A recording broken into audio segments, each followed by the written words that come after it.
রাধে শুভ সরস্বতী পুজো। তো আজকেই হচ্ছে সরস্বতী পুজো।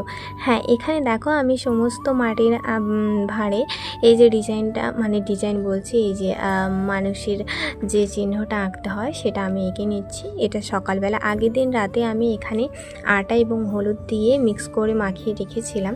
তারপরে এই মানুষ চিহ্নগুলো এখানে এঁকে নিচ্ছি, এই যে দেখতে পাচ্ছ। এরপর এখানে ঘট বসাবো। তো ঘট বসানোর জন্য একটা মাটির কাদা নিয়ে নিয়েছি, এর উপরে সিঁদুরের টিপ দিয়ে দিলাম।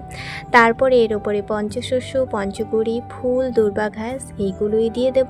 তো এগুলো দেওয়ার পরেই ঘট বসাতে হবে। এই যে এগুলো আমি পঞ্চগুড়ি একটা একটা করে দিচ্ছি, যেহেতু 5টা গুড়ি থাকে।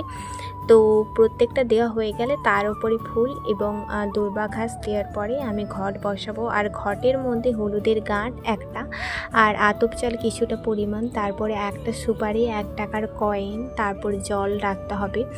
তো এইগুলোই দিয়ে মোটামুটি ঘরটা তৈরি করলে হবে। আর এই ঘটের ভেতরে একটু ফুল দিয়ে দিতে পারো। আর এখানে ঘট বসানো হয়ে গেছে। ঘটের ওপর আমি আম্রপল্লব রেখে দিচ্ছি। এখানে 5টা বা 7টা রাখতে হবে। আম্রপল্লবে প্রত্যেকটাতে সিঁদুর লাগিয়ে তার উপরে পান পাতা রাখলাম, পান পাতাতেও সিঁদুর থাকবে। তারপরে শিকটাবে আমি তো মানুষ এঁকে নিয়েছি। আর এখানে দেখো আমি পইতেও দিয়ে দিলাম। এবার আমার এই যে শিকের ওপরে শাঁখা পলা আর এই যে গামছা দিয়ে দিলেই হয়ে যাবে রাধে রাধে।